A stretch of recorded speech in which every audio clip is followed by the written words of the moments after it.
அன்பிற்கினிய நேயர்கள் அனைவருக்கும் என்னுடைய ஆங்கில புத்தாண்டு வாழ்த்துக்கள். நான் உங்கள் கல்வடங்கம் சத்யநாராயண சர்மா பேசுகிறேன். இன்றைக்கி அந்த ஆங்கில புத்தாண்டு எப்படிப்பட்ட பலன்களை 12 ராசிக்கும் தரப்போகிறது, இந்தியாவுக்கு பொதுவான பலன்கள் எப்படி இருக்க போகிறது அப்படிங்கிறத தான் இப்போ பார்க்க போகிறோம். அதாவது 1/1/2024 அன்று பஞ்சமி திதி திங்கட்கிழமை கன்னியா லக்னத்தில் சிம்ம ராசியில் மகம் நட்சத்திரத்தில் இந்த ஆங்கில புத்தாண்டு இனிதே பிறக்கப் போகின்றது. மகம் நட்சத்திரம்னாலே ஜகத்தை ஆழ்வாங்க அப்படின்னு ஒரு முதுமொழி இருக்குது. ரொம்ப விசேஷமான நட்சத்திரம். அந்த நட்சத்திரத்தில் இந்த ஆங்கில புத்தாண்டு பிறக்கிறதுனால 2024 அப்படிங்கிற இந்த ஆண்டு நம்முடைய இந்தியாவை ஆளுகின்ற ஒரு ஆண்டாக இருக்கும். நம்ம இஷ்டப்படி நம்ம அந்த ஆண்டை கையில் எடுத்து நமக்கான வழிமுறைகளை எடுத்து செல்கிற மாதிரி எல்லாம் இருக்காது. முழுசாக இந்த ஆண்டு இந்த ஆண்டு எப்படி போகிறது அப்படிங்கிறது இந்த ஆண்டோட கையில் தான் இருக்குது. குறிப்பாக சொல்லணுன்னா இது ஒரு மாற்றத்திற்கான ஆண்டு. இந்த ஆண்டோட மிக முக்கியமான குறிக்கோள், லட்சியம் இதெல்லாம் சொல்லணுன்னா மாற்றம் ஒன்றே மாறாதது அப்படின்னு சொல்லுவோம். அந்த மாதிரி இது மாற்றத்திற்கான மிக அற்புதமான ஆண்டாக இருக்க போகின்றது. ஏன் அப்படின்னு பார்த்தோன்னா, குறிப்பாக மகர ராசியில் சனி பகவானும் புளூட்டோ கிரகமும் இணைந்து கடந்த பல வருடங்களாக, அதாவது ஒரு 3-4 வருடங்களாக சஞ்சாரம் செய்து கொண்டிருக்கின்றது. பொதுவாக புளூட்டோ கிரகம் ஒரு ராசியில் 30லேருந்து 35 வருஷம் வரைக்கும் சஞ்சாரம் செய்வார். சனி பகவான் அந்த மகர ராசியில் ஒரு 2.5 வருஷம் சஞ்சாரம் செய்வார். மகர ராசிங்கிறது நம்ம இந்தியாவோட ராசி. ஆகவே இந்தியாவோட ராசியில் புளூட்டோ கிரகமும் சனி கிரகமும் இணைந்து இருக்குமேயானால் அது மிகப்பெரிய ஒரு புரட்சியை ஏற்படுத்துகின்ற ஆண்டாகத்தான் இருக்கும். அதுவும் குறிப்பாக ஜனவரி மாதம் 17ஆம் தேதி 2023 திருக்கணிதப்படி சனி பகவான் கும்பராசிக்கு பயிற்சியாகிறார். அதுக்கப்புறம் அதிசாரமாக வக்கரமாக அவர் மகரத்திலும் கும்பத்திலுமாக சஞ்சாரம் செய்து பலன்களை தந்து கொண்டிருக்கின்றார். திருநள்ளாறு வாக்கிய பஞ்சாங்கத்தின்படி டிசம்பர் மாதம் 20ஆம் தேதி 2023 சனி பகவான் பயிற்சியாகி மகரத்திலேருந்து கும்பத்துக்கு போகிறார். ஆகவே இந்த புளூட்டோவும் சனி பகவானும் பிரிகின்ற இந்த வேலை அப்படிங்கிறது ஒரு பெரிய மாற்றத்தை தருகின்ற வேலையாக இருக்கும். உதாரணமாக முன்னாடியெல்லாம் நம்ம உலகத்தில் பார்த்தோன்னா அடிமைகளை விலைக்கு வாங்கி அவங்கள கொத்தடிமைகளாக வீட்டில் வேலை வாங்கிட்டு இருக்கிற ஒரு காலம் இருந்தது. இந்த அடிமை கொத்தடிமை போன்ற விஷயங்கள் எல்லாம் அழிக்கப்பட்டது. இந்த மாதிரி சனியும் புளூட்டோவும் ஒரே ராசியில் சஞ்சாரம் செய்து பிரிகின்ற அந்த வேலை தான். ப்ராட்டஸ்டன்ட் அப்படிங்கிற ஒரு பிரிவு கிறிஸ்தவர்களிடம் இருக்கின்றது. அந்த ப்ராட்டஸ்டன்ட் வருவதற்கான காலமும் இது மாதிரி ஒரு ராசியில் புளூட்டோவும் சனியும் இருந்து பிரிந்து சென்ற காலம்தான். அப்போ எந்த நாட்டுக்கு உரிய ராசியில் அந்த புளூட்டோவும் சனியும் சஞ்சாரம் செய்து பிரிகின்றார்களோ அந்த நாட்டுக்கான பலன்களை அவர்கள் தருவார்கள். அப்படி பார்க்குறப்போ மகர ராசிங்கிறது இந்தியாவோட ராசி. இந்தியா ராசியிலேருந்து சனி பகவான் பிரிஞ்சு புளூட்டோலேருந்து பிரிஞ்சு வெளியில் போகிறார் கும்பத்துக்கு. ஆகவே இந்தியாவுக்கான பலன்கள் மாற்றத்தை தருகின்ற மிகப்பெரிய ஒரு பலனாக இருக்கும். நீங்கள் எடுத்து பார்த்தீங்கன்னா கடந்த ஒரு 6 மாதமாக உலக அளவில் பெண்கள், இந்தியாவின் பெண்கள் உச்ச பதவிகளை பெற்ற வரலாறுகளை பார்க்கலாம். இனி வருகின்ற காலங்கூட இந்த மாதிரி பெண்கள் மிகப்பெரிய முக்கியமான பொறுப்புகளில் அமர்கின்ற ஒரு சூழ்நிலை கண்டிப்பாக ஏற்படும். எப்பெல்லாம் இந்த மாதிரி ஒரு புளூட்டோவும் சனியும் சேர்ந்திருந்து பிரிந்து செல்லுகின்றார்களோ அப்போல்லாம் ஒரு புரட்சி வெடிக்கும். அப்போ ஏதாவது ஒரு மிகப்பெரிய கொடுமைகள் அகன்று நன்மைகள் நாட்டுக்கு கிடைக்கும். அந்த மாதிரி ஒவ்வொரு 30 வருஷமும், அதாவது இனி இந்த சனியும் அந்த புளூட்டோவும் சந்திப்பதற்கான வருடங்கள் அப்படின்னா திரும்ப ஒரு அந்த சனீஸ்வர பகவான் கும்பத்திலோ மீனத்திலோ திரும்பவும் சந்திக்க வேண்டி வரும். அப்பவும் கூட அது இந்தியாவோட ராசியாக இருக்காது. அதனால் இந்த காலகட்டம் இந்தியாவோட இந்த ராசி இதெல்லாம் மிகப்பெரிய ஒரு மாற்றத்தை இந்தியாவுக்கு தரப்போகிறது. அதுதான் 2024 பலாபலன்களாக இருக்கும். இயற்கை சீற்றம் இந்த காலகட்டத்தில் ரொம்ப கொஞ்சம் அதிகமாக தான் இருக்கும். குறிப்பாக தென்னிந்திய பகுதிகள் எல்லாமே எதிர்பாராத மிகப்பெரிய வெள்ளம், வெயில், எல்லா விஷயங்களிலுமே சீதோஷ்ண நிலை அல்லது தட்பவெட்ப நிலையில் மாறுதல்கள் மக்களுக்கு ஒரு கஷ்டத்தை தருகின்ற அமைப்பாக இருக்கும். தண்ணி கேட்கும்போது தண்ணி கிடைக்காது, ஆனால் வெள்ளமாக தண்ணி வரும்போது தண்ணி வேண்டான்னு சொல்லும். அதுதான் நிலைமையாக இருக்கும். அது மாத்திரம் இல்லை, மாறுதல் அப்படின்னு சொன்னோம். அப்போது தென்னிந்தியில் எடுத்துட்டாலும் சரி, இந்தியாவில் எந்த பகுதியில் எடுத்துட்டாலும் எங்கெல்லாம் குளிர் அதிகமாக இருக்கும்னு நம்ம நினைப்போமோ அல்லது குளிர் பகுதி அப்படின்னு நம்ம குறிப்பிட்டிருக்கிற இடங்களுக்கெல்லாம் குளிர் மிதமாக இருக்கும். இது குளிராத ஒரு பகுதின்னு நினச்சிட்டு இருக்கிற பகுதியிலெல்லாம் குளிர் கொஞ்சம் அதிகமாக இருக்கும். உதாரணமாக சென்னையில் குளிர் இந்த வருடம் அதிகமாக இருக்கின்ற ஒரு தன்மையை பார்க்கலாம். அதுக்கு மழையும் ஒரு காரணமாக இருந்தாலும் குளிரின் அளவு கொஞ்சம் அதிகமாக இருக்கக்கூடிய வாய்ப்புகள் இருக்குது. அதே மாதிரி நம்ம அண்டை நாடுகள் மூலமாக ஏதாவது போர் மேகங்கள், போர் வருவதற்கு வாய்ப்புகள் இல்லை, போருக்கான ஏதாவது முகாந்திரம் ஏற்பட்டு அது கடைசியில் பேச்சுவார்த்தையில் சரி செய்யப்படும்.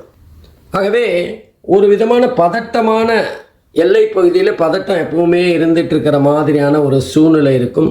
அரசியல் தட்பவெட்பங்கள் கூட அப்பப்போ ரொம்ப பாதிப்பாகவும் அதே நேரத்தில் ரொம்ப கொந்தளிப்பாகவும் இருக்கின்ற ஒரு காலகட்டமாக இது அமையும். எதிரிக்கு எதிரி நண்பன்னு சொல்லுவோம், ஆனால் அரசியலில் எதிரி நண்பன் இதெல்லாம் கிடையாதுங்கிற ஒரு தாத்பரியம் இருக்குது. அந்த வகையில் எதிர்பாராதவர்கள் சேருகின்ற ஒரு மிகப்பெரிய மாறுதலை இந்த வருஷம் சந்திக்க போகிறோம். அதுக்கப்புறம் இந்த ஒரு புதிய நோய், கண்ணு சம்பந்தமாக ஏதாவது ஒரு நோய் வரக்கூடிய வாய்ப்புகள் இருக்குது. இப்படி நமக்கு கொரோனா மிகப்பெரிய ஒரு பாதிப்பை தந்து மக்களை முடக்கி போட்டதோ, அதை மாதிரி கண்ணு சம்பந்தமாக ஏதாவது ஒரு சின்ன இனம் தெரியாத ஒரு நோய் பரவி வரக்கூடிய வாய்ப்புகள் இருக்குது. அதே மாதிரி மக்களுக்கு இருக்கிற மாதிரியே ஜீவராசிகளுக்கும் கால்நடைகளுக்கும் விஷ ஜுரங்கிற மாதிரி ஒரு ஜுரம் வந்து மிகப்பெரிய பாதிப்பை தரக்கூடும். இன்னும் சொல்லப்போனால் இந்த காலகட்டத்தில் மக்கள் மிகப்பெரிய ஒரு கொந்தளிப்பிலேயே இருக்கிற ஒரு சூழ்நிலை இருக்கும். ஏதோ நிம்மதி இல்லாத ஒரு காலகட்டமாக இந்த 2024 நகர்ந்து செல்லும். அதுவும் குறிப்பாக அந்த குரு பகவான் ஏப்ரல் மேலே வந்து மேஷத்துலேருந்து ரிஷபராசிக்கு மாறுற வரைக்கும் பாதிப்பு கொஞ்சம் அதிகமாக தான் இருக்கும். நம்ம ஒன்று நினைக்க அது ஒன்று நடக்கிற மாதிரியான சூழ்நிலைகள் ஏற்படும். அங்கங்கே பார்த்தீங்கன்னா அந்த தொழில்நுட்பம், கணினி சம்பந்தப்பட்ட தொழில்நுட்பம் மிகப்பெரிய மேன்மையை இந்த காலத்தில் அடையும், உச்சத்தை அடைகின்ற காலமாக இருக்கும். கணினி சார்ந்த படிப்புகள் அமோகமாக மக்களால் வரவேற்கப்படும். எப்பெல்லாம் ஒரு விஷயத்தில் வளர்ச்சி இருக்கோ அப்போ அந்த விஷயத்தில் பின்னாடி ஏதாவது பாதிப்புகளும் இருக்கத்தான் செய்யும். அதே மாதிரி சைபர் கிரைம் அதிகரிக்கின்ற காலகட்டமாக இருக்கும். மோசடி பேர்வழிகள் புதுசாக ஏதாவது ஒரு வழியை கண்டுபிடிச்சு அதன் மூலமாக மக்களை ஏமாற்றுகின்ற காலமாக இருக்கும். பொதுவாக நம்ம ஏமாறும் போது தானே சில விஷயங்களை கற்றுக்கிறோம், எப்படி ஏமாறக்கூடாதுன்னு. ஆகவே புதிய புதிய கண்டுபிடிப்புகளுக்கு இந்த காலகட்டம் மிக அற்புதமாக இருக்கும். குறிப்பாக கணினி சார்ந்த துறைகள் உச்சத்தை தொடுகின்ற மேன்மையை பெறுகின்ற ஒரு காலகட்டமாக இருக்கும். இன்னும் சொல்லப்போனால் இதெல்லாம் கூட கணினினால் பண்ண முடியுமா அப்படிங்கிற ஒரு ஆச்சரியத்தை தருகின்ற வகையில் பல துறைகளுக்குள்ள இந்த கணினி மிகப்பெரிய தாக்கத்தை ஏற்படுத்தும். தொடர்ந்து நம்ம விவசாயம் பார்த்திங்கன்னா இந்த வருஷம் ரொம்ப அமோகமாக இருக்கும். ஆனாலும் நமக்கு மனுஷங்களுக்கும் ஜீவராசிகளுக்கும் இருக்கிற மாதிரியே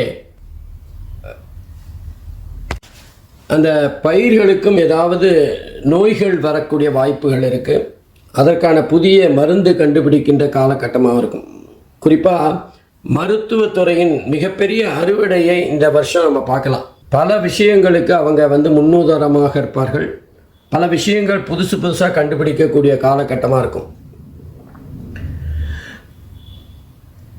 மக்கள் வந்து நட்பாக வாழ்வதை விட்டுவிட்டு எதிரிகளாக வாழ்கின்ற ஒரு சூழ்நிலை ஏற்படும். யாருக்கு யார் எதிரின்னே தெரியாத ஒரு கட்டம். எனக்கு பிடிச்சவங்க இவங்க, உங்களுக்கு பிடிச்சவங்க இவங்க, ஆகவே நம்ம 2 பேரும் எதிரிங்கிற மாதிரி சம்பந்தமே இல்லாமல் யாருக்காகவோ, கண்ணுக்கு தெரியாத யாருக்காகவோ இவர்கள் சண்டை போட்டுக்கொள்கின்ற, தினசரி பார்த்து கொண்டிருக்கின்றவர்கள் சண்டை போட்டு கொண்டிருக்கின்ற ஒரு அதிசயம் நடக்கும். இதெல்லாம் மக்களுக்கு புரியறதுக்கு கொஞ்சம் நாள் ஆகும். இந்த 2024 முழுவதுமாகவே ஒரு குழப்பமான ஆண்டாகத்தான் இருக்கும். எப்பவுமே நம்ம ஒரு மாற்றம் ஏற்படுகிறதுனா அதுக்கு முன்னாடி மிகப்பெரிய குழப்பம் இருக்கணும். ஆகவே குழப்பத்துக்கு பிறகு அந்த குழப்பத்துக்கு விடையாக மிகப்பெரிய ஒரு மாற்றத்தை சந்திக்கின்ற ஆண்டாக இருக்கும். ஏற்கனவே சொன்ன மாதிரி மாற்றம் ஒன்று தான், மாற்றம் இல்லாதுன்போம். அந்த மாதிரி நிறைய மாற்றங்களை சந்திக்கின்ற ஆண்டாக இந்த ஆண்டு இருக்கும். எது எப்படியானாலும் மக்கள் மிகப்பெரிய பாதிப்பை பெற்றாலும் முடிவில் சுபம், சினிமாவில் சுபம்னு போட்டு நல்ல சந்தோஷமான சூழ்நிலை ஏற்படுத்துகிற மாதிரி இந்த 2024 இறுதி சில மாதங்களில் ரொம்ப ரொம்ப ரிலாக்ஸ்டாக மக்கள் சந்தோஷமாக இருக்கின்ற ஒரு காலகட்டமாக இருக்கும். ஆகவே இந்த 2024 மக்கள் எல்லாம் பெற்று எல்லா வகையிலும் முன்னேற்றங்களை அடைவதற்கு இறைவனை பிரார்த்திக்கின்றேன். ஒவ்வொரு ராசிக்கும் எப்படிப்பட்ட பலன்களை தரப்போகிறதுங்கிறத பார்க்கலாம். அன்பிற்கினிய மீன ராசி என்பர்களே, உங்கள் அனைவருக்கும் 2024 புத்தாண்டு வாழ்த்துக்கள். இந்த 2024 அந்த புத்தாண்டு பிறக்கின்ற நேரத்தில் இருக்கிற கிரக அமைப்புகள் எப்படிப்பட்ட பலன்களை மீனராசி என்பர்களுக்கு தரப்போகிறது அப்படிங்கிறத தான் இப்போ பார்க்க போகிறோம். மீனராசியை பொறுத்தவரை ஜென்ம ராசியில் ராகு பகவான் உட்கார்ந்துருக்கார். 2வது வீடு என்று சொல்லப்படுகின்ற தனஸ்தானம், குடும்பஸ்தானம், வாக்குஸ்தானத்தில் ஒரு 4 மாதம் குரு பகவான் சஞ்சாரம் செய்கிறார். மீதி 7 மாதம் 3வது இடத்துல போய் சஞ்சாரம் செய்கிறார். களத்திரஸ்தானம் என்று சொல்லப்படுகின்ற 7வது இடத்துல கேது பகவான் சஞ்சாரம் செய்கிறார். விரயஸ்தானம் என்று சொல்லப்படுகின்ற 12வது இடத்துல சனி பகவான். இந்த அமைப்புகள் எப்படிப்பட்ட பலன்களை தருதுன்னு பார்ப்போம். முதல்ல ஜென்ம ராசியில் ராகு பகவான் உடம்பை படுத்தும், ஆனால் துணிச்சலாக சில முயற்சிகளை செய்கிற ஒரு தூண்டும். ஏன்னா பொதுவாக குரு பகவானோட வீடான அந்த மீன ராசியில் ராகு பகவான் பெரிய அளவுக்கு தீமைகளை தருகின்ற பலனை தரமாட்டார். ஓரளவுக்கு அனுசரணையான பலனை தான் தருவார். ஆனால் ராகு பகவான் நல்ல பாவத்தில் இல்லை, 3, 6, 11 இருந்தால் அது அற்புதமான பலன்களை தருகின்ற அமைப்பாக இருக்கும். ராகு பகவான் ஜென்ம ராசியிலே உட்கார்ந்துட்டார். உடல் ரீதியாக கொஞ்சம் பிரச்சனையை தருவார், உடல் அசௌகரியத்தை ஏற்படுத்துவார்.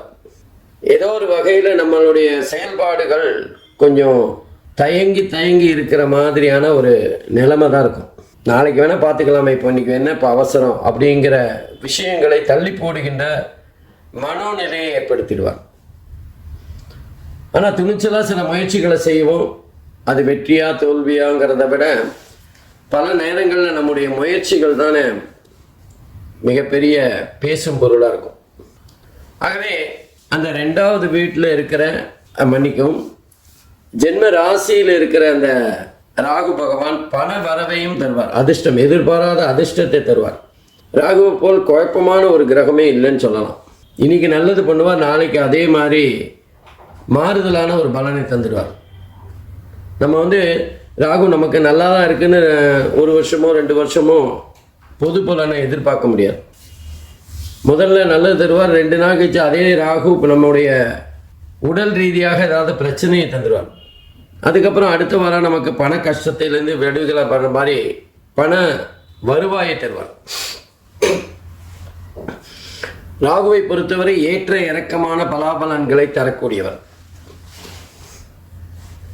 இந்த இடத்துல இந்த ராகு தான் நமக்கு ஓரளவுக்கு பணத்தை தருகின்ற இடத்துல இருக்காருன்னு சொல்லலாம்.